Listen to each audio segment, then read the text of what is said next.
Ayan po. Ang mga gansa ay kumakain ng dahon ng saging. Pwede po itong pang supplement sa mga pagkain binibigay ninyo.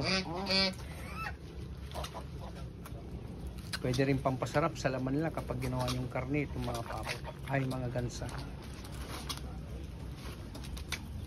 mga ka-breeders, maalala ng mga baguhan, in case na gusto nyo i-supplement yung mga gansa ninyo, actually pati pato kanina kumakain, yung mga pato kanina kumakain sila.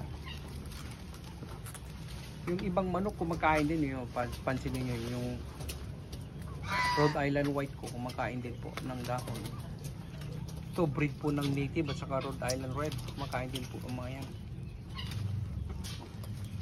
Kanina itong mga tulos ko kumain din sila, silang nauna kasi takot yung mga Chinese geese sa kanila, kaya nauna silang kumain. Ngayon busog na sila.